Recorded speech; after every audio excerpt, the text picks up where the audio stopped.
नमस्कार, मैं हूं शरद द्विवेदी। दोपहर के 1 बज चुके हैं। चुनाव की तारीखें सामने आ चुकी हैं और हमारा चुनावी घंटा भी टन टन टन करके बता रहा है कि सावधान हो जाइए, मतदान के लिए तैयार हो जाइए, क्योंकि अब चुनाव की तैयारियां त्योहारों के साथ जोर शोर से आरंभ है। जी हाँ, ये तो हुई थोड़ी सी नाटकीय एंट्री। जरूरी है सर, नाटक और सिनेमा हमारी ज़िंदगी का बड़ा अहम हिस्सा है। तो ये घंटा आपको याद दिलाता रहेगा कि चुनावी खबरों का मतलब है बंसल न्यूज़। जी हाँ, तो बंसल न्यूज़ पर बने रहिए और चुनाव के मध्य प्रदेश छत्तीसगढ़ के पल पल के अपडेट से वाकिफ होते रहिए। मेरे साथ हैं मेरे साथी दिनेश और मेरी सहयोगी प्रशंसा भी रहेंगी। तो मध्य प्रदेश छत्तीसगढ़ में सियासी हलचलें तेज हो चुकी हैं। आने वाले दिन में मध्य प्रदेश छत्तीसगढ़ काफ़ी अहम रहेंगे और हम आपको बताते रहेंगे कि क्या कुछ हो रहा है। चुनावी घंटा हमारा एक ऐसा कार्यक्रम है जो सबसे पहले इलेक्शन अपडेट आपको दिखाता है।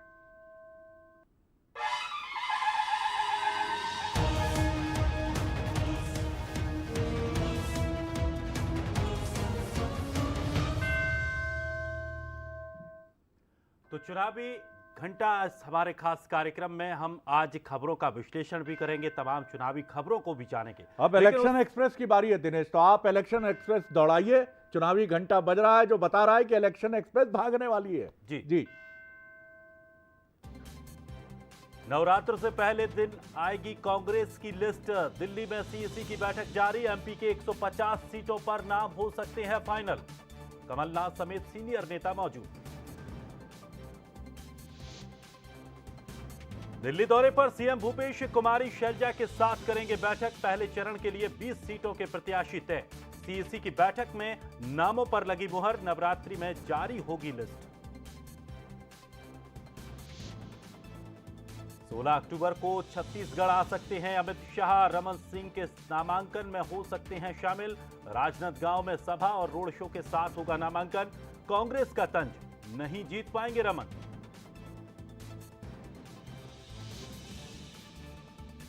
सीएम शिवराज का कांग्रेस पर बड़ा वार। बोले, जिस गांधी परिवार ने देश और जनता को ठगा, उस परिवार को ठग रहे हैं कमलनाथ। राहुल गांधी से झूठी घोषणाएं करवाई, अब प्रियंका से बुलवा रहे हैं झूठ। और राजधानी भोपाल की 7 विधानसभा सीटों पर सीएम का फोकस। आज गोविंदपुरा विधानसभा में आम सभा को करेंगे संबोधित। कृष्णा गौर के समर्थन में करेंगे सभा।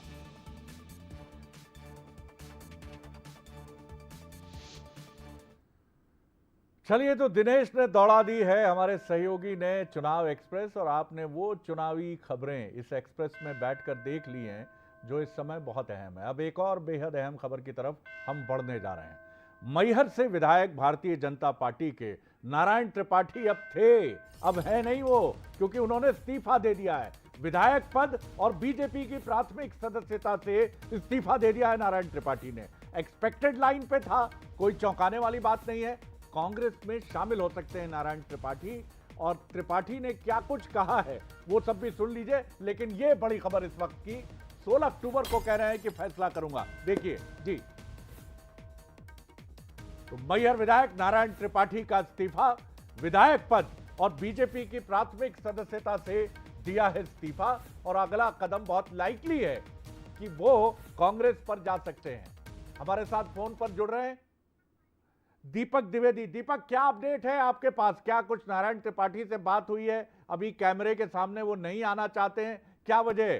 जी, बता दें कि लगातार अटकलें लगाई जा रही थी नारायण त्रिपाठी को लेकर कि कांग्रेस को ज्वाइन करेंगे, और 14 तारीख के दिनांक भी तय हुआ था।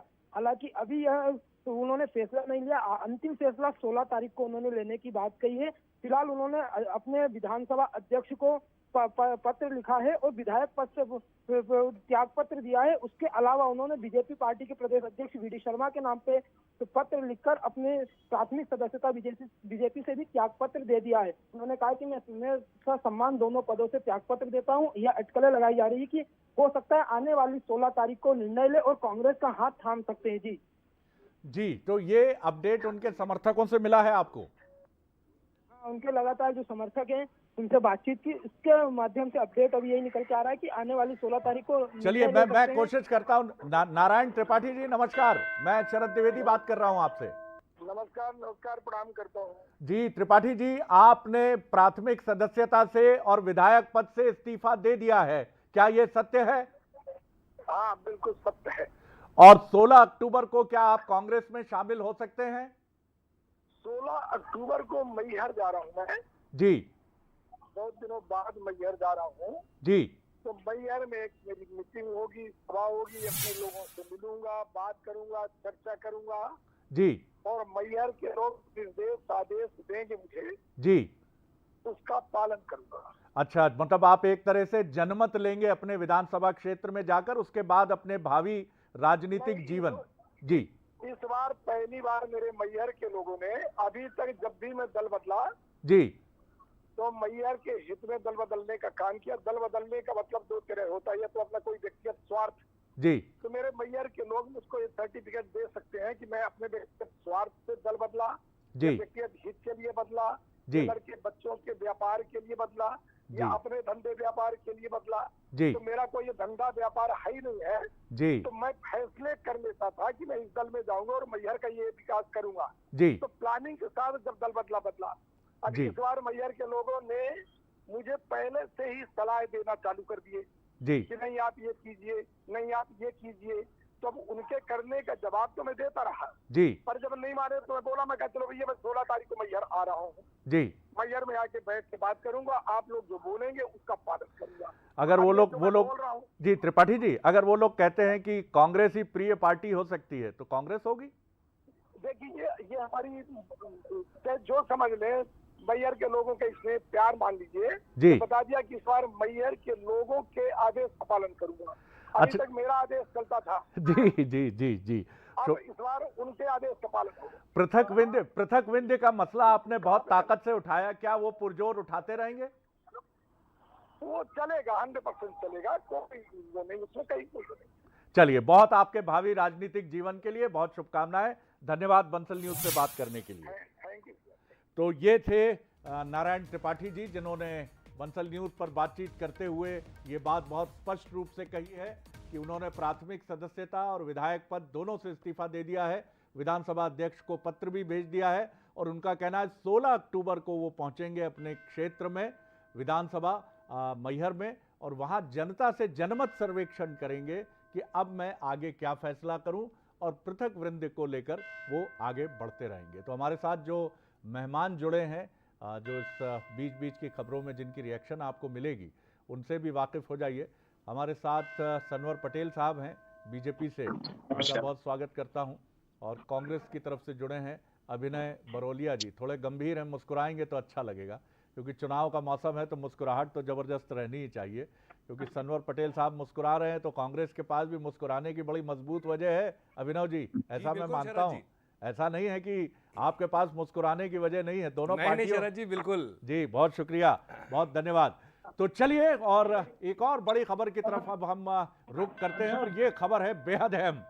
ज्योतिरादित्य सिंधिया, केंद्रीय मंत्री, मध्य प्रदेश के कद्दावर नेता, उन्होंने अपने कथित रूप से विधानसभा न लड़ने की खबरों को गलत बताया है। सिंधिया जी के ऑफिस से ये खंडन जारी हुआ है और उन्होंने कहा है कि certain section of the press, media के कुछ हलकों में इस तरह की खबरें प्रचारित की गई हैं कि वो विधानसभा चुनाव नहीं लड़ना चाहते हैं, और ये बात उन्होंने पार्टी की केंद्रीय चुनाव समिति के समक्ष कही है। लेकिन उनके ऑफिस ने इन खबरों को आधारहीन बताया है, और सिंधिया जी ने ये कहा है कि ऐसा कुछ भी नहीं है। तो इन अटकलों पर तो विराम लग गया कि सिंधिया जी विधानसभा चुनाव नहीं लड़ने चाहते हैं, ये खबरें गलत हैं पूरी तरह। तो अब दूसरा अर्थ लगाएं, क्या लड़ना चाहते हैं वो, या पार्टी कहेगी तो क्या वो लड़ेंगे? क्योंकि बीजेपी ने कई दिग्गजों को चुनाव मैदान में उतारा है। नरेंद्र सिंह तोमर जी हैं, प्रहलाद पटेल जी हैं, पूर्व अध्यक्ष और सांसद राकेश सिंह जी हैं, कैलाश विजयवर्गीय जी हैं जनरल सेक्रेटरी। तो अब क्या सिंधिया जी की बारी है? चलिए, मनोज सैनी जी हमारे एग्जीक्यूटिव एडिटर हमारे साथ जुड़ रहे हैं। मनोज, ये बड़ी खबर है कि कुछ मीडिया के हलकों में ये जो खबरें सामने आई थी कि सिंधिया जी ने चुनाव समिति के सामने ये इच्छा जाहिर की है कि वो विधानसभा नहीं लड़ना चाहते हैं, क्या कहेंगे आप? जी मनोज। जी बिल्कुल शरद जी, और उससे बड़ी खबर ये भी है कि उन्होंने इंकार कर दिया इस बात से, तो इसके बहुत सारे मायने निकाले जा सकते हैं। लगातार हम खबरों पर बने हैं, हमारी एक्सप्रेस दौड़ रही है, इलेक्शन एक्सप्रेस लोगों से बातें कर रही है, और आज हम बैरसिया आ पहुंचे हैं और बैरसिया में भी लोगों से बातें करते हैं। तो चुनावों पर जो चर्चा है बड़ी दिलचस्प है, और अब ऐसे में यदि ज्योतिरादित्य सिंधिया ये कह रहे हैं कि ये खबर जो सामने आ रही थी, जिस तरह की अटकलें चल रही थी, मैं उनको खंडन करता हूं, तो जाहिर है कि मतलब क्या आने वाली जो सूची है 94 लोगों पर रात को भी बात हुई है, जो कोर कमेटी की बैठक हुई 94 पर बात हुई, 67 इसमें विधायक है, और ये भी कहा जा रहा है कि 20 से 30 लोगों के टिकट काटे जा सकते हैं, लेकिन नए चेहरे, बड़े चेहरे महानगरों से दिखाई दे सकते हैं। तो क्या बिल्कुल होंगे, बिल्कुल ये बड़ा सवाल। बिल्कुल मनोज, एक और महत्वपूर्ण बात है कि क्या इसकी, मैं अटकल की ही बात कर रहा हूं, लेकिन ये अटकल पॉजिटिव है, यानी सिंधिया जी के चुनाव लड़ने से जुड़ी हो सकती है। शिवपुरी से जिस तरह से उनकी बुआ यशोधरा जी ने विड्रॉ कर लिया है अपने को, और उन्होंने कहा है वो चुनाव नहीं लड़ेंगी, तो क्या ये उसी पटकथा की शुरुआत है? और अगर वहां से वो हट रही हैं, तो क्या एक सिंधिया घराने का ही प्रतिनिधि और ये ज्योतिरादित्य सिंधिया हो सकते हैं? देखिए, राजनीतिक दौर है, चुनाव का दौर है, हम लोग इन तमाम सारे मुद्दों पर बात करते रहते हैं शरद जी, और हमारा काम भी यही है कि हम सोच सकते हैं ऐसा। निश्चित रूप से यदि बुआ ये कह रही है कि चुनाव में नहीं लड़ूंगी, स्वास्थ्य कारणों को उन्होंने बताया, कुछ और मंत्रियों की दिक्कत भी बढ़ सकती है, ऐसा कहा जा रहा, तलवारें लटकी हुई, लेकिन ऐसे में ज्योतिरादित्य सिंधिया क्या शिवपुरी से होंगे, हो सकते हैं। तो यदि आज ये वो मना कर रहे हैं कि नहीं मैंने ऐसा कुछ नहीं कहा है, मैंने ये कहा है कि मैं कोर कमेटी में ऐसी कोई बात नहीं हुई, तो बड़ा सवाल यही है वो चुनाव लड़ेंगे, और लड़ेंगे या नहीं लड़ेंगे ये भी बेहतर जानते होंगे। चलिए चलिए चलिए मनोज जी, आप बैठिए अपनी चुनाव एक्सप्रेस में और दौड़ा दीजिए इसको बैरसिया की तरफ। माशाल्लाह बड़ी खूबसूरत है आपकी चुनाव एक्सप्रेस, बंसल न्यूज की चुनावी एक्सप्रेस, और आप बैठिए और चुनाव एक्सप्रेस को ले जाइए लक्ष्य की तरफ और बताइए कि बैरसिया में क्या कुछ होने वाला है। चलिए मेहमानों की एक एक क्विक रिएक्शन। सनवर पटेल साहब, सिंधिया जी भी क्या उतर सकते हैं चुनाव मैदान में? जी देखिए शरद जी, भारतीय जनता पार्टी की तो ये विशेषता है कि भारतीय जनता पार्टी के बड़े से बड़े नेता भी पहले भारतीय जनता पार्टी के कार्यकर्ता है जी, और भारतीय जनता पार्टी में कभी किसी भी नेता ने मना नहीं किया कि मैं चुनाव नहीं लड़ूंगा। अब देखिए, ये तो कयास है, चूंकि बड़े नेता इसलिए कयास लगाए जाते हैं कि नहीं वो नहीं लड़ेंगे। अब वहां से एक ऑफिशियल स्टेटमेंट आ गया है कि वो उन्होंने कभी मना नहीं किया। तो भाजपा अगर उनको तय करेगी कि चुनाव लड़ना है तो चुनाव लड़ेंगे, इसमें कहाँ मना है। जी जी, चलिए अभिनव जी एक क्विक रिएक्शन आपका। सिंधिया जी आपको भी बहुत प्रिय रहे हैं और कांग्रेस हमेशा उनको याद करती रही है, खासतौर से बाय इलेक्शंस के समय से और उसके कुछ पहले से। एक क्विक रिएक्शन आपका भी कांग्रेस की तरफ से। देखिए शरद जी, भारतीय जनता पार्टी अवसाद के दौर से गुजर रही है इस समय, और जिस तरीके से विश्व की सबसे बड़ी पार्टी अपने आप को बोलती थी, उसी तरीके से गिनीज वर्ल्ड ऑफ रिकॉर्ड में ये दर्ज होने वाली कि सबसे जल्दी लुप्त भी हो जाएगी। मतलब ये इसके कार्यकर्ता आप देख रहे होंगे, इनके पास लड़ने के लिए लोग नहीं है, इनके पास इतनी बड़ी पार्टी बोलते हैं और यहाँ पे केंद्रीय मंत्री यहाँ पे आके लड़ रहे हैं। तो ये स्थिति बताती है कि एक अवसाद के दौर से गुजरने वाली पार्टी अपने अस्तित्व की लड़ाई लड़ रही है। जी, तो आप ये मानते हैं और ये भी क्या आप दावा करते हैं कि it doesn't make any difference Congress के ऊपर कि इतने दिग्गज उतर आए हैं, कि आप मानते हैं कि दिग्गज आए तो जवाब दिग्गज ही देंगे कांग्रेस का? देखिए, हमारे छोटा सा कार्यकर्ता भी है, यूथ कांग्रेस का, एनएसयूआई का कार्यकर्ता भी इन दिग्गजों को हराने की क्षमता रखता है, क्योंकि आज मध्य प्रदेश की जनता हमारे साथ है। तो ये जनता का चुनाव है भारतीय जनता पार्टी के नेताओं से। सनवर पटेल साहब, बड़ा जबरदस्त आत्मविश्वास दिखाया कांग्रेस ने। जी शरद जी, कोई है ही नहीं, आप नाम बता दीजिए, एक नाम बता दीजिए। जी, कमलनाथ जी और दिग्विजय सिंह जी। दिग्विजय सिंह जी चुनाव लड़ते तो 4 लाख वोटों से हार जाते हैं, फिर से लड़ा दीजिए। ये घमंड अहंकार चूर होगा आपका सनवर जी, ये घमंड अहंकार जो हंसी के साथ आ रहा है, ये चूर होगा। नहीं, विनम्रता से हंस रहे हैं। बात हम यहाँ पर जब ज्योतिरादित्य सिंधिया की हो रही है, तो थोड़ा सा ग्वालियर को भी यहाँ समझने की जरूरत है कि आखिर ग्वालियर की राजनीति कितनी महत्वपूर्ण है मध्य प्रदेश में। मध्य प्रदेश में विधानसभा चुनाव के लिए बिगुल बज चुका है। बीजेपी के साथ ही विपक्ष में बैठी कांग्रेस की नजर चंबल संभाग की उन 34 सीटों पर है। पार्टियां पूरी रणनीति के साथ इन सीटों पर उतर रही हैं, क्योंकि पार्टियां भी जानती हैं यहां पर जो जीतेगा वही सिकंदर बन पाएगा। इस रिपोर्ट को देखिए।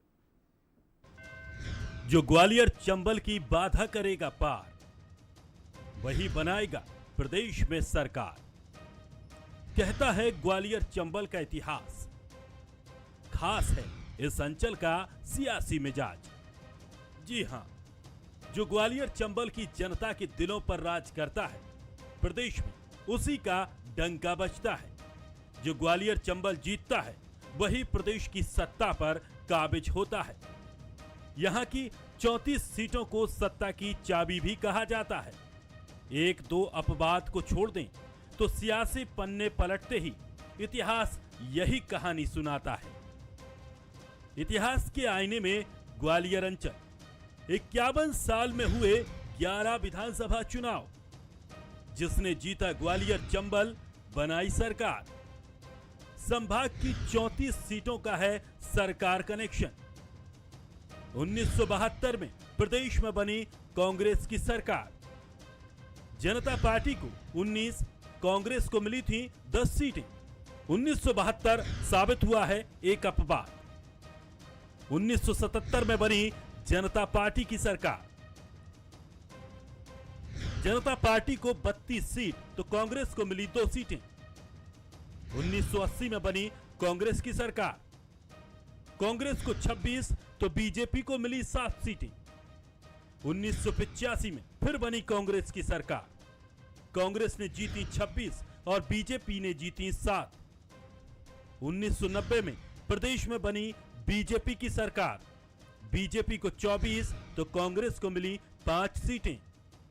1993 में प्रदेश में बनी कांग्रेस की सरकार। बीजेपी को 9 और कांग्रेस को मिली 19 सीटें। 1998 में रिपीट हुई कांग्रेस की सरकार। बीजेपी को 16 तो कांग्रेस ने हासिल की महज 9 सीटें। 1998 में भी अंचल के इतिहास में अपवाद रहा। 2003 में प्रदेश में बीजेपी ने सरकार बनाई। बीजेपी ने 22 तो कांग्रेस ने 8 सीटें जीती। 2008 में फिर बीजेपी की सरकार रिपीट हुई। बीजेपी ने 16 तो कांग्रेस ने 13 सीटें जीती। 2013 में प्रदेश में तीसरी बार बीजेपी सरकार बनी। बीजेपी ने 20 तो कांग्रेस को 12 सीटों पर मिली जीत। 2018 में प्रदेश में लौटी कांग्रेस सरकार। कांग्रेस ने 26 तो बीजेपी ने 7 सीटें हासिल की। मध्य प्रदेश में 17 नवंबर को विधानसभा चुनाव के लिए मतदान होना है। इस बार कांग्रेस और बीजेपी दोनों की नजर ग्वालियर चंबल पर है। विगत चुनाव में आपने 2018 में भी हालिया में भी देखा कि कांग्रेस ने यहाँ से बढ़त ली और भोपाल में सरकार बनाई। और आगामी चुनाव में भी आप देखोगे ये 34 सीटों पर जिस प्रकार के अभी हालात हैं, उसमें कम से कम हम तो चुनौती भी दे रहे हैं भारतीय जनता पार्टी को कि 28 से 29 सीटें जो कांग्रेस के पास आएंगी, ग्वालियर चंबल अंचल फिर से गिफ्ट करेगा कांग्रेस को ये सरकार जो आगामी चुनाव में हम लोग जा रहे हैं। भारतीय जनता पार्टी को पूर्ण विश्वास है, भरोसा है कि ग्वालियर चंबल की जनता काम का साथ देती है। काम हमारी पार्टी ने किया है, भारतीय जनता पार्टी की सरकार में हुए हैं, इसलिए आशीर्वाद भी भारतीय जनता पार्टी को मिलेगा। 2023 के विधानसभा चुनाव में चंबल की जनता किसको आशीर्वाद देगी, ये तो वक्त के गर्भ में छिपा है। फिलहाल कांग्रेस बीजेपी में चुनावी जोर आजमाइश जारी है। उमेश पारासर, बंसल न्यूज, ग्वालियर। तो चलिए, ये वो चुनावी इक्वेशंस हैं जो भविष्य की तरफ भी इशारा करते हैं। तो कौन होगा इस बार ग्वालियर चंबल का सरताज जो बनाएगा सरकार? देखते हैं, इंतजार कीजिए, अब ज्यादा वक्त नहीं है। 3 दिसंबर को हम सबके सामने होगा नतीजा। चलिए, अब एक बड़ी खबर कांग्रेस की, और क्या है ये खबर और क्या कह रही है कांग्रेस से जुड़ी ये खबर, ये बताएंगी हमारी सहयोगी प्रशंसा। ओवर टू यू प्रशंसा। बिल्कुल शुक्रिया सर। तो मध्य प्रदेश कांग्रेस से जुड़ी हुई ये बड़ी खबर सामने निकल कर आ रही है, जहां 3 दिन में कांग्रेस घोषित करेगी करीब 200 प्रत्याशी। तो बता दें आपको कि नवरात्रि के 3 दिन में कांग्रेस उम्मीदवारों की घोषणा कर सकती है। बताया जा रहा है कि करीब 200 प्रत्याशी एक साथ घोषित करेगी। लंबे समय से हम देख रहे हैं कांग्रेस में चिंतन मंथन का दौर चल रहा है, और 15 अक्टूबर की वो तारीख रहेगी जब 200 उम्मीदवार हम सभी के सामने होंगे। क्योंकि लंबे समय से हम देख रहे हैं, ये कहती हुई नजर आ रही है कांग्रेस की पितृपक्ष के बाद सूची जारी होगी। 17 अक्टूबर को आपको बता दें कि तीसरी सूची भी सामने आ सकती है, यानी कि ये जो 3 दिन रहेंगे वो काफी ज्यादा महत्वपूर्ण रहेंगे और इन 3 दिन में तस्वीर साफ हो जाएगी कि जो बीजेपी के प्रत्याशी हैं उनके सामने कांग्रेस पार्टी किसे चुनावी समर में उतारती है। दूसरी सूची हमने देखा बीजेपी ने सभी को चौंकाया और बीजेपी के जो दिग्गज है उनके सामने कांग्रेस पार्टी किस पर भरोसा जताती है, कौन से वो बड़े चेहरे होंगे, ये देखना काफी ज्यादा दिलचस्प हो जाता है। Sir, over to you. प्रशंसा बहुत महत्वपूर्ण है। देखिए, पहला दिन जो है ये बिल्कुल तय मानिए कि पहला दिन जो नवरात्रि का है 15 अक्टूबर, यानी बहुत शुभ दिन माना जाता है नवरात्रि का। और बीच में पितृपक्ष में जो कांग्रेस की बीजेपी की माफ कीजिएगा चौथी सूची आई है उसको लेके कुछ रार तकरार भी हुई है। तो चलिए वो तो राजनीति का हिस्सा है, लेकिन 15 अक्टूबर को पहले ही दिन नवरात्रि के कांग्रेस की पहली सूची आएगी। और चूंकि अब वक्त कम बचा है क्योंकि 30 अक्टूबर से नॉमिनेशन शुरू हो जाएंगे, तो कांग्रेस के पास अब वक्त नहीं है। कुल मिलाकर आपके पास अब 25 दिन 26 दिन बचेंगे। तो इन 25-26 दिन में तैयारी कराने के लिए 16 और 17 को या तो 2 और 3 सूचियां आएंगी या 16-17 में से किसी एक दिन एक ही सूची में, यानी 90-90 या करीब करीब 100 प्रत्याशियों की सूची दोनों चरणों में हमारे सामने हो सकती है। और इसमें करीब 200 उम्मीदवार तय हो जाएंगे और रिमेनिंग जो 30 कैंडिडेट हैं, जहां रार तकरार है, जहां बीजेपी के दिग्गज प्रत्याशी हैं उनके सामने किसे उतारना है, बड़े नेताओं के पेच में उलझी हुई जो सीट्स हैं वहां पर फैसला 1-2 दिन बाद हो जाएगा। यानी 20 अक्टूबर तक पूरी सूरत हाल हमारे सामने होगी। और तीसरी सूची जो संभावित होगी कांग्रेस की, हालांकि हो सकता है उसकी भी जरूरत ना पड़े, ये भी हो सकता है, लेकिन फिर भी हम मान रहे हैं कि 20 अक्टूबर तक कांग्रेस के तमाम प्रत्याशी 230 सामने होंगे। और इसी तरह मेरा अनुमान है कि बीजेपी भी इसी अवधि में अपने पूरे कैंडिडेट्स डिक्लेयर करके चुनाव की तस्वीर को साफ कर देगी। प्रशंसा काफी ज्यादा दिलचस्प होगा क्योंकि हम देख रहे हैं अजय सिंह का भी बयान आया हाल ही में, उन्होंने ये कहा कि हम हिंदू हैं और उसी के तहत आगे बढ़ेंगे, शुभ मुहूर्त का इंतजार हो रहा है। तो इससे समझ आता है सर कि इस बार कोई भी रिस्क लेने के मूड में नहीं है कांग्रेस पार्टी। कि आप कुछ और हमें बता रही हैं ग्राफिक्स में। जी बिल्कुल, और देखिए 3 दिन में कांग्रेस जो है करीब 200 प्रत्याशी घोषित कर देगी, यानी कि कांग्रेस के कैंडिडेट्स हमारे सामने होंगे।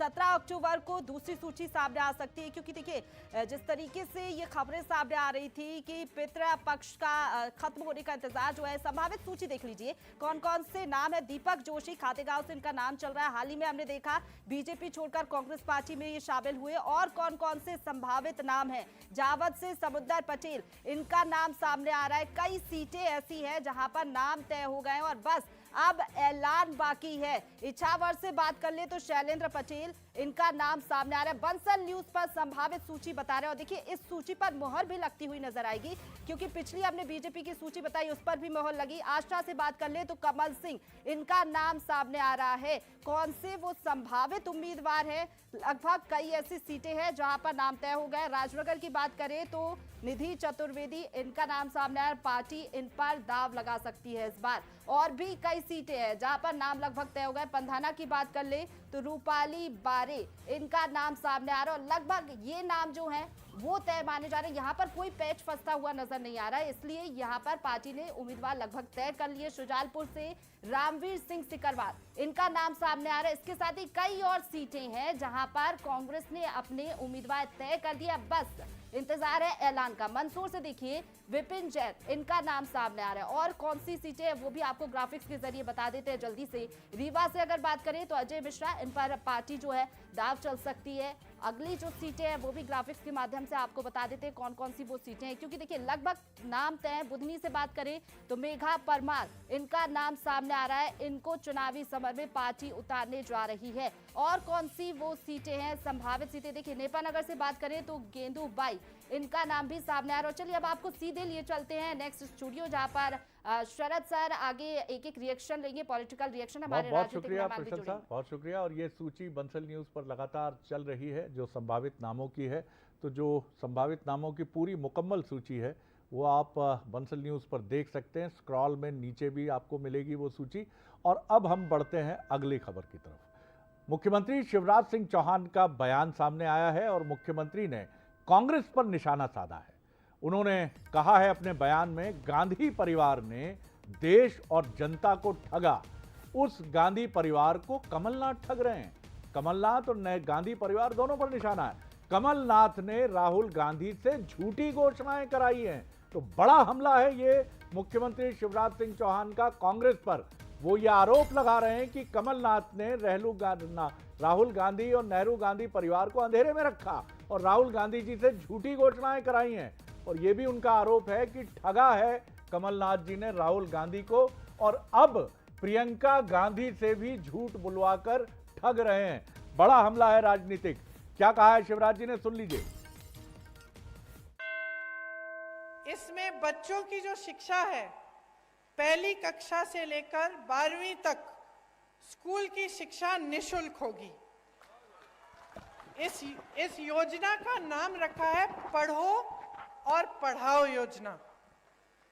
अब आप कल्पना कर सकते हैं, पहले कुछ लिखते, वो पढ़ने का कहते, कितने गंभीर है वो कि इससे काम नहीं चलेगा, हर साल तो हर महीने भी आ जाओ, ना लेना है देना है, अपने बाप का क्या जाता है, हर महीना बोलो। वोट के लिए इस तरह से झूठ बुलवाना। अच्छा, पहले भी राहुल बाबा से कहलवा दिया कि 10 दिन में कर्जा माफ। ये कांग्रेस की कंफ्यूज करो और वोट लो। तो ये शिवराज जी का बड़ा आरोप है। और इसके पहले जब राहुल गांधी शाजापुर आए थे, तब भी उन्होंने जो कुछ कहा था उसको लेकर भी बीजेपी हमलावर हुई थी कांग्रेस पर। और तब भी इसी तरह का आरोप सामने आया था कि मध्य प्रदेश कांग्रेस और उसके मुखिया राहुल गांधी से झूठ बुलवा रहे हैं, यह आरोप था। वो भी सुन लीजिए राहुल गांधी जी का जो बयान था शाजापुर में।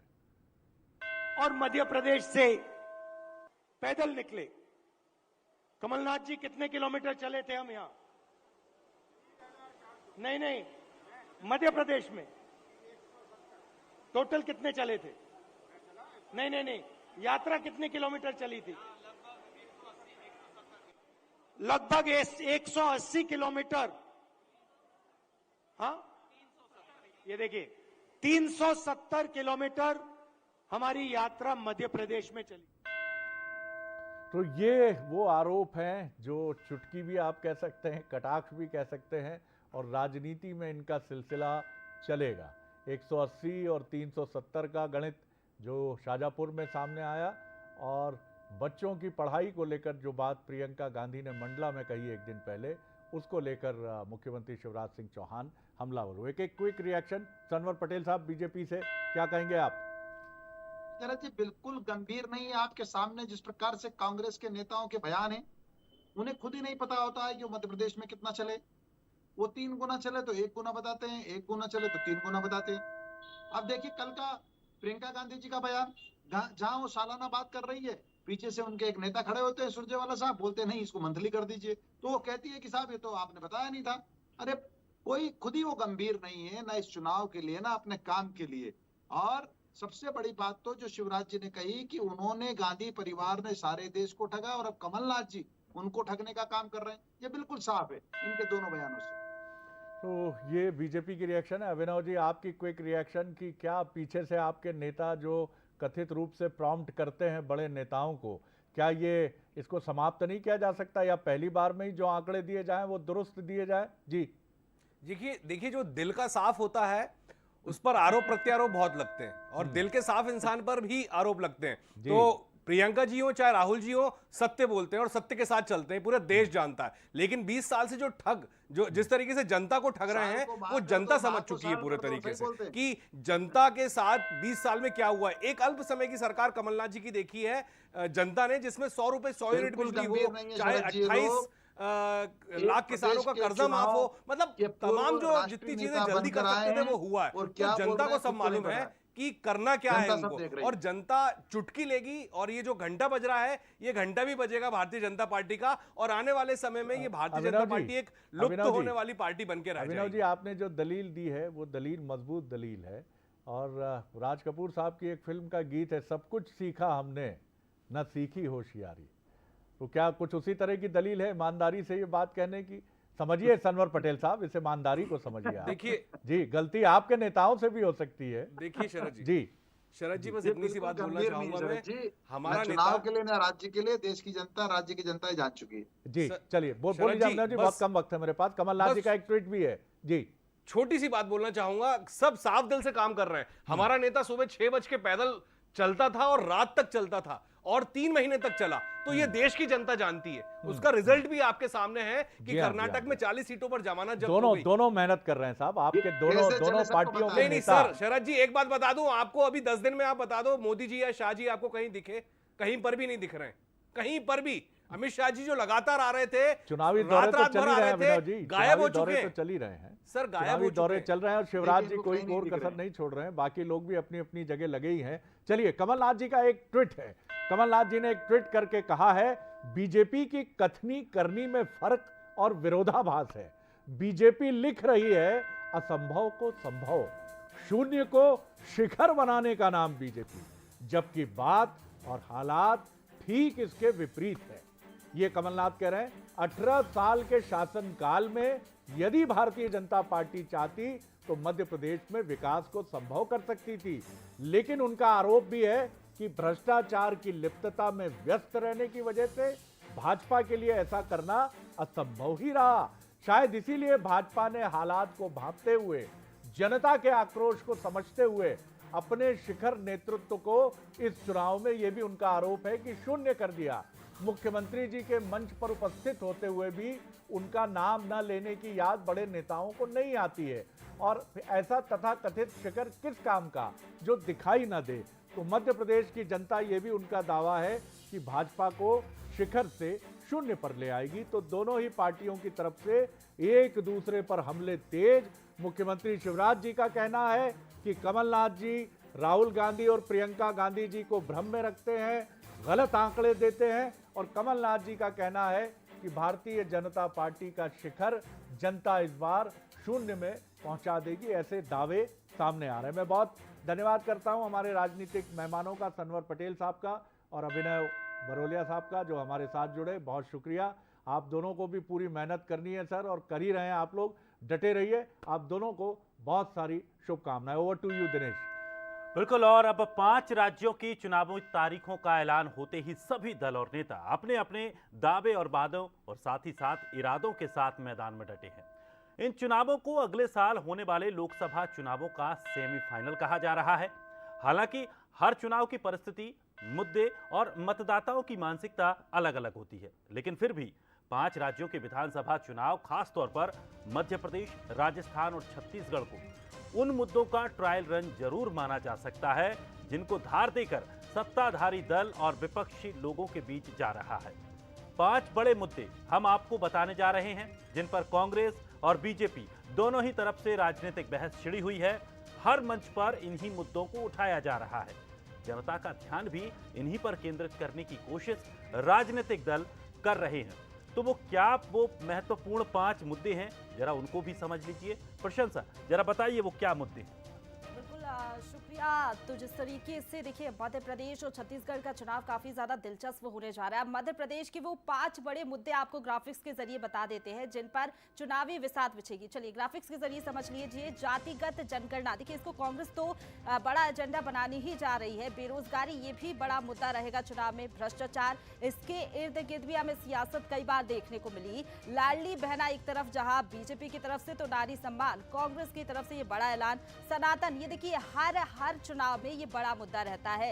जातिगत जनगणना, ये इसलिए बड़ा मुद्दा हो जाता है क्योंकि कांग्रेस लगातार इसको धार देने की कोशिश कर रही है। बेरोजगारी मध्य प्रदेश में एक ऐसा मुद्दा जिसके इर्द गिर्द सियासत हमें देखने को मिली है। और छत्तीसगढ़ के भी हम 5 मुद्दे बताएंगे कि किससे जो है बड़े मुद्दे, कौन से वो बड़े मुद्दे हैं जिन पर छत्तीसगढ़ की चुनावी विसात बिछती हुई नजर आएगी। देखिए छत्तीसगढ़ के 5 हॉट मुद्दे देख लीजिए। धर्मांतरण पर हमने हमेशा देखा छत्तीसगढ़ में सियासत देखने को मिली है। शराबबंदी, जिसका वादा कांग्रेस ने अपने मैनिफेस्टो में किया, लेकिन वादा अभी तक पूरा नहीं हुआ। ओबीसी का मुद्दा हमेशा गर्माता हुआ नजर आया क्योंकि आरक्षण का मुद्दा हमने देखा।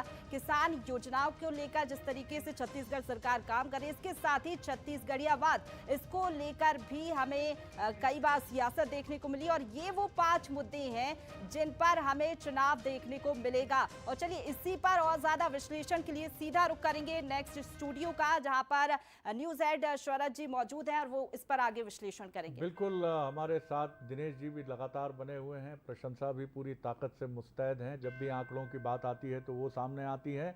तौकीर रजा छत्तीसगढ़ प्रवक्ता बीजेपी, उनका बहुत इस्तकबाल। और रवि ग्वालानी कांग्रेस नेता प्रवक्ता, उनका भी बहुत स्वागत। आप दोनों का बहुत शुक्रिया। सबसे पहले मुझे बताइए तौकीर रजा साहब, छत्तीसगढ़ियावाद यानी छत्तीसगढ़ की मूल भावना, उस भावना को लेकर कांग्रेस दावा निरंतर कर रही है और ये भी माना जा रहा है कि वो ग्रामीण जनता के बीच में, मतदाताओं के बीच में खासी मकबूल है, पॉपुलर है। इसकी क्या आपके पास इसका क्या तर्क है कि आप इसको देखते हुए, जिस पर कांग्रेस ये दावा कर रही है कि वो उस लोकप्रियता पर सवार है, उसकी काट आपके पास क्या है, उसका मुकाबला आप कैसे करेंगे? जी देखिए, मुकाबला करने की कोई आवश्यकता ही नहीं है। ये तो सिर्फ ऐसा है कि झूठा आडंबर दिखा रहे हैं, झूठा प्रचार कर रहे हैं। देखिए, छत्तीसगढ़ की बात करें तो छत्तीसगढ़ को बनाने वाले माननीय अटल बिहारी वाजपेयी थे, जो भाजपा की सरकार ने बनाया था केंद्र में जब थे।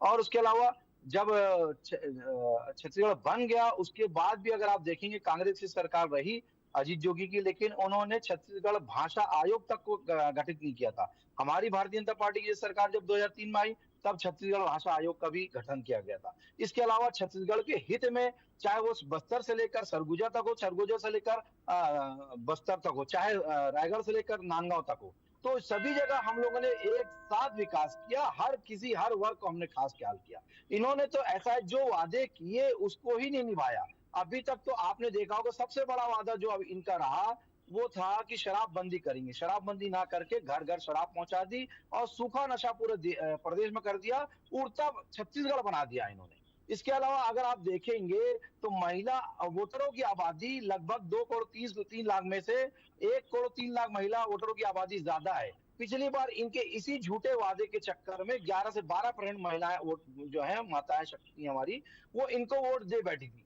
लेकिन आज वो नाराज बैठी क्योंकि उनके साथ शोषण हो रहा है, उनके साथ अत्याचार हो रहा है। आज यौन शोषण के साथ साथ रेप की घटनाएं, आपराधिक घटनाएं उनके साथ बहुत ज्यादा हो रही है और अपराध गढ़ बना बैठा है छत्तीसगढ़ को। और ये सिर्फ झूठा आडंबर करते। आप बताइए कौन सा विकास कर दिया? आप रोड जाके देखिए, किसी भी कोने में चले जाइए, रोड की स्थिति है कि बड़े बड़े गड्ढे नजर आएंगे लेकिन रोड को कहीं बनाते नजर नहीं आते। चलिए मैं लेता हूं क्विक रिएक्शन। रवि ग्वालानी साहब, तौकीर रजा साहब बीजेपी से ये दावा कर रहे हैं कि आपने ऐसा कुछ भी ज़मीन पर नहीं किया है और उनका ये भी आरोप है कि लोग परेशान हैं और सड़कें जो हैं बदहाल हैं, छत्तीसगढ़ की गड्ढे हैं बड़े बड़े।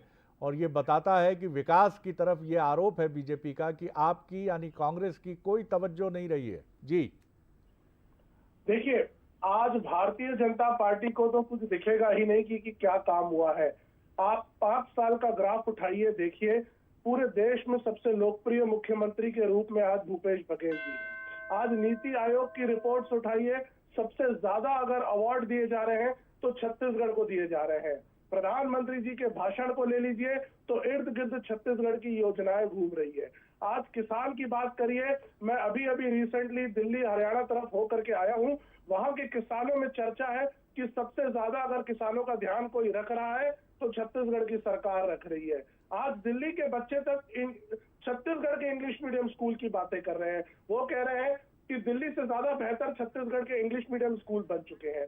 आज चारों तरफ आप देश के किसी भी कोने में चले जाइए तो छत्तीसगढ़ मॉडल की बातें हो रही है, छत्तीसगढ़ की योजनाओं की बातें हो रही है। भारतीय जनता पार्टी 15 वर्षों में जो नहीं कर सकी है वो पिछले 5 वर्षों में करने का काम हमने किया है। आज अगर सबसे ज्यादा वादे पूरे अगर किसी ने किए हैं तो कांग्रेस पार्टी ने किए हैं, भूपेश बघेल जी ने किए हैं। आज अगर होलसेल कॉरिडोर की बात की जाए, देश का सबसे बड़ा होलसेल कॉरिडोर जिसका भूमि पूजन किया गया है तो माननीय मुख्यमंत्री भूपेश बघेल जी द्वारा किया गया है, जो बहुत जल्द ही हमारे बीच में रायपुर शहर में उपस्थित होगा। तो भारतीय जनता पार्टी को समझ में ही नहीं आ रहा है कि आखिर हम किस विषय पर बात करें। आज अगर आप बात करेंगे महिलाओं और बच्चों की, तो मैं कहना चाहूंगा कि कुपोषण में 5 लाख बच्चे थे जब 2018 में। लेकिन रवि जी और तौफीक साहब, कांग्रेस पार्टी ने किया है। रजा साहब, आप दोनों से मैं ये कहूंगा कि समझाइए जनता को, क्योंकि जनता जो समझेगी वही आप दोनों के लिए बहुत बेहतर होगा। पिछली बार कांग्रेस कामयाब रही थी और बम्पर जनादेश के साथ वो सत्ता में आई और बीजेपी को विपक्ष में बैठना पड़ा। इस बार कांग्रेस फिर काबिज होने के इरादे से है, आप वापसी के इरादे से हैं कि लौटें हम, कांग्रेस को हटाएं और हम आए। तो जनता को समझाइए, अगर आपकी बात जनता की समझ में आई तो वही सिकंदर है। बहुत आप लोग बने रहिए हमारे साथ। मैं एक और खबर का रुख करने वाला हूं। छत्तीसगढ़ में 16 अक्टूबर को यानी नवरात्रि की शुरुआत के साथ ही भारतीय जनता पार्टी का मेगा शो होने वाला है। अमित शाह जी की मौजूदगी में बहुत संभावना है कि डॉक्टर रमन सिंह, पूर्व मुख्यमंत्री, राष्ट्रीय उपाध्यक्ष, भरेंगे नामांकन के साथ ही बीजेपी दिखाएगी ताकत। सभा और रैली के बाद ये नामांकन भरा जाएगा। तो क्या इसका ये भी अर्थ है कि डॉक्टर साहब का चेहरा ना बताते हुए उस तरह कहीं ना कहीं रमन सिंह जी है चेहरा? सवाल है। राजनांदगांव से प्रत्याशी हैं पूर्व सीएम रमन सिंह। डोंगरगांव और खुज्जी प्रत्याशी भी इसी दौरान भरेंगे नामांकन। स्टेट स्कूल मैदान में 20,000 से ज्यादा की भीड़ आ सकती है। टारगेट है 7 नवंबर को छत्तीसगढ़ की 20 सीटों पर चुनाव। राजनांदगांव जिले की 4 सीटों में सिर्फ 1 सीट है बीजेपी के पास। तो चलिए हम ये भी समझ लेते हैं प्रशंसा से कि डॉक्टर रमन सिंह हैं, शाह साहब के आने के मायने क्या हैं? प्रशंसा, तैयार हैं आप? बिल्कुल शुक्रिया सर। तो जिस तरीके से आपने बताया कि रमन सिंह की मौजूदगी में अमित शाह की मौजूदगी में बहुत संभावनाएं हैं कि रमन सिंह जो है नामांकन भर सकते हैं। अब इसके कई सियासी मायने भी निकाले जा रहे हैं। ग्राफिक्स के जरिए अब आपको समझा देते हैं कि वो सियासी मायने आखिरकार क्या है। फिर से रमन सिंह को बड़ा चेहरा बताने की कोशिश क्या बीजेपी की ओर से होने जा रही है? शक्ति प्रदर्शन क्या रोड शो और आम सभा के जरिए बीजेपी करने जा रही है? अमित शाह का छत्तीसगढ़ पर खास फोकस है। प्रत्याशियों की घोषणा के बाद राजनांदगांव में पहली सभा ये होने जा रही है। गढ़ होता है, ये बीजेपी का गढ़ है राजनांदगांव, और ऐसे में राजनांदगांव में शक्ति प्रदर्शन होने जा रहा है। जिले में क्या कमजोर प्रदर्शन है जिसके चलते अमित शाह वहां पर पहुंच रहे हैं? तो देखिए ये मायने जो है सियासी मायने निकाले जा रहे हैं नामांकन में शाह के आने के, क्योंकि अमित शाह का छत्तीसगढ़ पर हम देख रहे हैं खास फोकस है। हमने देखा कि चुनाव तारीखों का ऐलान नहीं हुआ, उसके पहले भी कई बार पहुंचे, लेकिन अब रमन सिंह को हालांकि खास तौर पर तो प्रेजेंट नहीं किया जा रहा है सीएम फेस के रूप में,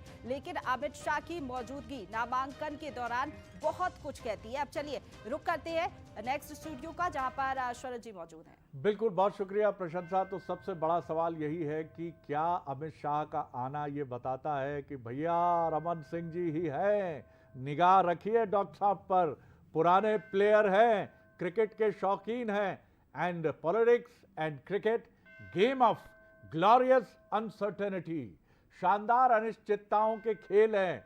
एक दिन बाद पाकिस्तान से हमारी भिड़ंत और 2 दिन बाद रमन सिंह जी अमित शाह जी की मौजूदगी में भर सकते हैं नॉमिनेशन। हमारे स्टेट हेड छत्तीसगढ़ से आदित्य नामदेव। आदित्य, क्या एक बार फिर बड़ा चेहरा दिखाने की कोशिश डॉक्टर रमन सिंह को? जी, इसमें कोई दो राय नहीं है। डॉक्टर रमन सिंह 2003 से लेकर 2018 में भी सबसे बड़ा चेहरा थे और पार्टी उनके कामों को भूल भी नहीं सकती। 2000 में जब केंद्रीय मंत्री पद छोड़कर वो आए थे, बहुत लोगों के पास ऑफर था, रमेश बैस के पास ऑफर था, दिलीप सिंह जुदेव के पास था, लेकिन किसी ने केंद्रीय पद छोड़ा नहीं, मंत्री पद। तो वो आए थे, प्रदेश अध्यक्ष बने, और 2003 में जब भारतीय जनता पार्टी आई तो सबसे पहला दावा उनका आया, बाई इलेक्शन हुआ, फिर उनको मुख्यमंत्री बनाया गया। अब देखिए राजनांदगांव सीटें क्यों महत्वपूर्ण है। राजनांदगांव में 4 विधानसभा सीटें, डोंगरगढ़, डोंगरगांव और खुज्जी। फिलहाल 3 सीटें इसमें कांग्रेस के पास है। केवल राजनांदगांव डॉक्टर रमन सिंह वहां से विधायक हैं भारतीय जनता पार्टी की तरफ से। और राजनांदगांव के पूरी लोकसभा क्षेत्र की बात करें, 8 विधानसभा सीटें हैं राजनांदगांव लोकसभा में, जिसमें 7 कांग्रेस के पास है, केवल 1 भारतीय जनता पार्टी के पास है। तो इसलिए राजनांदगांव बहुत महत्वपूर्ण है। अमित शाह है और बताने का यही पीछे कारण आप क्या देखते हैं? क्या रमन सिंह जी जितना अनुभव रखने वाला वहां तीसरी या चौथी पीढ़ी का कोई और अगर सत्ता में वापसी करने जैसे हालात बीजेपी के लिए बनते हैं तो क्या वैसा कोई नेतृत्व करता नहीं है छत्तीसगढ़ में? देखिए शरद सर, मेजर ये है कि भारतीय जनता पार्टी ने इस बार जो स्ट्रेटेजी बनाई है, हर जिले में एक बड़ा नेता उन्होंने दिया है, ताकि उस नेता को केवल उस विधानसभा की नहीं, उस पूरे जिले में जितनी विधानसभा है उसको जवाबदारी हो उसको जिताने की। दुर्ग में उन्होंने विजय बघेल जैसा चेहरा दिया जो पाटन से लड़ रहे हैं मुख्यमंत्री भूपेश बघेल के खिलाफ। राजनांदगांव से रमन सिंह है, जो वहां के अलावा आसपास के, देखिए हिंदुवादी वहां पर चेहरा बहुत जरूरी है। कवर्धा में जिस प्रकार से झंडे को लेकर विवाद हुआ था, विजय शर्मा वहां से मैदान। जिस तरह से हम बात करें, अरुण साव जी हैं, एक चेहरा उनको भी माना जा सकता है, लेकिन क्या इसके बाद आपको चेहरे दिखते हैं? क्या ये सरोज पांडे, क्या कुछ और? तो क्या आपको लगता है इन सब में सबसे वजनदार चेहरा डॉक्टर रमन सिंह ही है?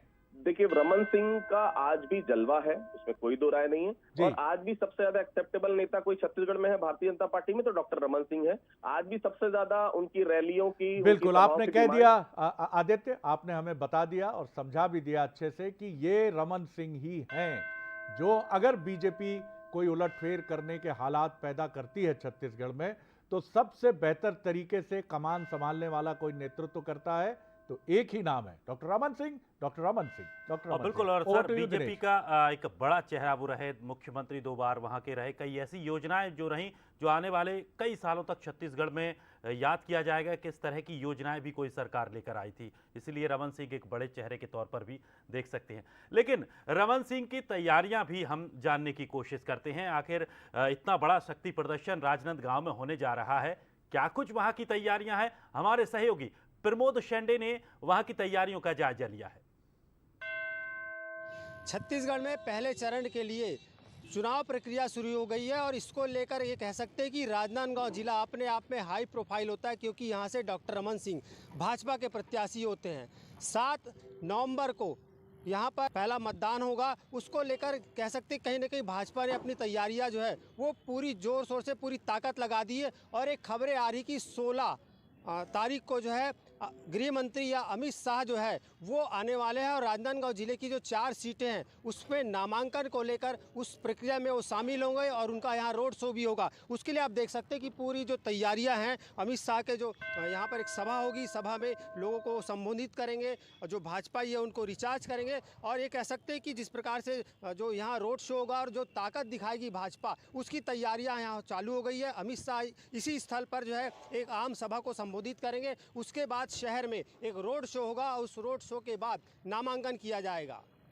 कैमरामैन नीलकंठ के साथ प्रमोद सेंडे, बंसल न्यूज, राजनांदगांव, छत्तीसगढ़। बिल्कुल बिल्कुल, बहुत शुक्रिया प्रमोद। और जिस तरह की तैयारी है दिनेश, मुझे लगता है कि अमित शाह जी का आना वहाँ बनता है, क्योंकि 2 दिन पहले से अगर तैयारियां शुरू हो जाएं, 2 दिन क्या, अभी तो 3 दिन आप कह लीजिए, 16 तारीख है, तो कुल मिलाकर जी।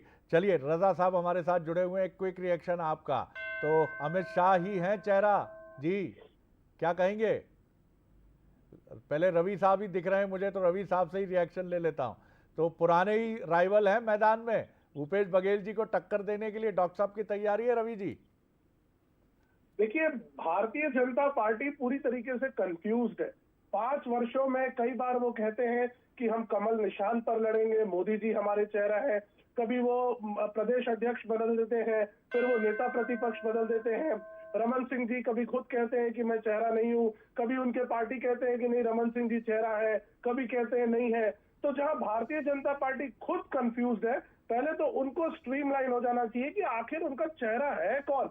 हम तो ये मान के चलते हैं कि भाई 15 वर्ष रमन सिंह जी मुख्यमंत्री रहे, तो कहीं ना कहीं आज वो हमारे सामने हैं और हम उनकी बात करते हैं। लेकिन भारतीय जनता पार्टी अपने 15 वर्ष के मुख्यमंत्री को ही चेहरा नहीं मानती, भारतीय जनता पार्टी उनको ही अपना बड़ा नेता नहीं मानती। तो इसके बारे में तो भारतीय जनता पार्टी को खुद को सोचना चाहिए कि आखिर उनका चेहरा कौन है। वो स्पष्ट करना चाहिए कि आखिर अगर कल वो किसी के नेतृत्व में लड़ रहे हैं तो किसके नेतृत्व में लड़ रहे हैं। इतनी बड़ी पूरी जो टीम उन्होंने प्रत्याशियों की है, जिसमें अभी से विरोधाभास शुरू हो चुका है। ये कहते रहे भाई भतीजावाद को नहीं देंगे, लेकिन एक ही परिवार से 2-2 लोगों को टिकट दे दी गई है। तो आखिर उनको स्पष्ट करना चाहिए कि बोलने में और करने में जो फर्क रहा है, तो उसके पीछे मैं आपका सवाल ले चलता हूँ, मैं आपका सवाल ले चलता हूँ रवि जी। जी हाँ, जी हाँ रजा साहब, मुझे लगता है शायरी के शौकीन आप होंगे ही। रवि जी के सवाल को मैं कुछ शायराना मिजाज में आपकी तरफ ले आता हूँ। एक चेहरे पे कई चेहरे लगा लेते हैं लोग, कुछ इस तरह का आरोप है बीजेपी पर, बताइए जी।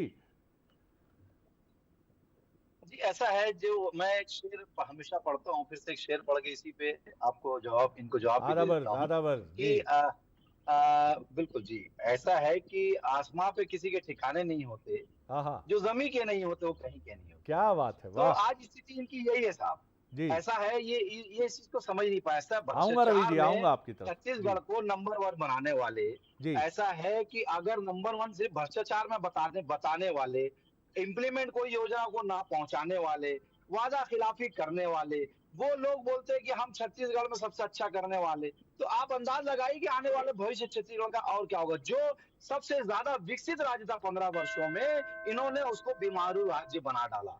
आज जनता त्राहिमाम है, चाहे अपराध के मामले में देखो वही हाल, युवाओं के साथ देखिए पीएससी घोटाला करके और कई सारे घोटाला करके आज उनको चलिए रजा साहब, आपकी बात मुकम्मल हुई। रवि जी जल्दी से 30 सेकंड में अपनी बात कह लीजिए। रवि जी सेकंड में अपनी बात कहूंगा। इन्होंने कहा जो जमीन के नहीं होते वो कहीं के नहीं होते, ये इनकी बात इनके ऊपर चरितार्थ होती है। आज आरंग विधानसभा देख लीजिए, रायपुर उत्तर विधानसभा देख लीजिए, धरसीवा विधानसभा देख लीजिए, 3 विधानसभा जी हाँ मेरी नजर पर है, वो ग्राउंड जीरो पे 5 वर्षों में कहीं थे ही नहीं। आज जो जमीन के नहीं है। चलिए बहुत शुक्रिया रजा साहब, आपका बहुत शुक्रिया। रवि जी आपका बहुत शुक्रिया, और आप दोनों से बात करके बड़ा अच्छा लगा, और आप दोनों की परवाज़ छत्तीसगढ़ के राजनीतिक आकाश में मजबूत हो, ये भी हमारी शुभकामनाएं आप दोनों को हैं। अब फिर छत्तीसगढ़ की सरहद से मध्य प्रदेश की सीमा में आते हैं और बघेलखंड की तरफ चलते हैं। सीधी से जो विधायक हैं केदारनाथ शुक्ला, वो इन दिनों सुर्खियों में है। कारण है कि बीजेपी ने उनका टिकट काट दिया है, और सांसद जो हैं सीधी से रीति पाठक, उनको प्रत्याशी बना दिया है। हालांकि ना तो बीजेपी ने ही केदार शुक्ला जी को उनके तथाकथित बयान जो अनुशासनहीनता के दायरे में आते हैं उसके लिए कोई एक्शन नहीं लिया है उनको लेकर, और न ही शुक्ला जी ने इस्तीफा दिया है, पर वो न्याय यात्रा निकालकर चुनाव लड़ने का ऐलान कर चुके हैं। हालांकि उन्होंने पार्टी पर फैसला नहीं किया है, न ही ये कहा है कि निर्दलीय चलूंगा या किसी दल का साथ पकड़ूंगा। बंसल न्यूज ने विधायक से किए हैं कुछ बिल्कुल खरे खरे सवाल, खरी खरी सुनिए बंसल न्यूज की केदार शुक्ल जी के साथ। सीधी विधानसभा से 4 बार विधायक रहे, जिसमें 1 बार गोपद बनास और 3 बार लगातार सीधी विधानसभा क्षेत्र से। लंबा राजनीतिक अनुभव रहा है, 8 बार विधानसभा का चुनाव लड़ चुके हैं। केदार शुक्ला जी भी हमारे साथ में है। इन दिनों काफी चर्चा है इनके नाम की मध्य प्रदेश में, क्योंकि भारतीय जनता पार्टी ने लगातार 3 बार इनको विधानसभा का टिकट दिया और ये जीतते भी आए, जनादेश भी इनको मिलता आया। लेकिन इस बार सांसद को टिकट दिया गया है विधानसभा का, और इनका टिकट काटा गया है। सबसे पहले तो प्रतिक्रिया आपकी इसी में कि पार्टी ने आपका टिकट काटा, तो आप पार्टी के साथ हैं? हम पार्टी से न्याय की उम्मीद कर रहे हैं, और 2 अक्टूबर को हमने जिस दिन 25 तारीख को आया, 26 को हमारे पास हजारों कार्यकर्ता आए। मैंने कहा कुछ सोच विचार कर लें, 2 अक्टूबर को हम अपना फैसला बताएंगे। 2 अक्टूबर को आम सभा में हमने ये कहा कि हम न्याय यात्रा निकालेंगे। हम इसे अन्याय मानते हैं अपने साथ, और इस अन्याय के विरुद्ध जनता के बीच में जाएंगे न्याय यात्रा लेकर के, और जनता के बीच से जो रिस्पांस आएगा उसके मुताबिक काम करेंगे। तो पार्टी ने तो अपना प्रत्याशी घोषित कर दिया। अगर जनता कहती है आपको कि चुनाव में मैदान में आना है, तो क्या आप चुनाव लड़ेंगे, या ऐसा माने कि आप भी सीधी विधानसभा से प्रत्याशी हैं? जनता का फैसला सर्वोपरि है। तो मतलब आप कह रहे हैं कि आप चुनाव लड़ेंगे, क्योंकि जनता तो चाहती है, जैसा आप बता रहे थे कि आप दिन भर में 4-5 सभाएं लगातार कर ही रहे हैं, तो कहीं ना कहीं आपकी तैयारी तो जारी है। चरैवेद हम लोगों का सिद्धांत रहा है, और कहीं रुकना नहीं। और आम जनता के बीच में जाते हैं, आम जनता का रिस्पांस मिल रहा है, आम जनता हमारे साथ चल रही है। आप आश्चर्य करेंगे कि अभी कांग्रेस का उम्मीदवार नहीं आया है, तो चलिए, तो आपने सुन लिया है कि ऐलान कर चुके हैं केदार शुक्ल जी, जो बीजेपी से विधायक हैं और अभी तक किसी कार्रवाई के दायरे में नहीं है। उनका कहना है कि न्याय की उम्मीद है और न्याय की उम्मीद के लिए ये हम मैदान में हैं और चुनाव भी लड़ेंगे, ये बिना कहे उन्होंने कह दिया है। तो ये है अब तक की हमारी इस खास चुनावी पेशकश के वो खास न्यूज़ के आइटम्स जो हम आपके लिए लेकर आए हैं। मैं बहुत शुक्रिया करूंगा दिनेश का, मेरे सहयोगी, मैं शुक्रिया करूंगा प्रशंसा का। चुनाव का घंटा तो बज चुका है और इसकी गूंज चुनाव तक हम आपको रोज सुनाते रहेंगे, टन टन टन, और उसके साथ ढेर सारी खबरें। लेकिन साथ ही साथ 7 नवंबर छत्तीसगढ़, 17 नवंबर मध्य प्रदेश में पहला चरण में ही चुनाव और छत्तीसगढ़ में दूसरा चरण में। खूब वोट कीजिएगा सर, खूब निकलिएगा, खूब जम के दीपावली मनाइए, दशहरा मनाइए, नवरात्रि का पर्व मनाइए और इसके साथ ही वोट का ये जो पर्व है, जो 5 साला पर्व है, इसको भी जमकर मनाइए सर। और अब हमें दीजिए इजाजत और चुनावी घंटे के टन को सुनते रहिए। बहुत बहुत शुक्रिया, नमस्कार।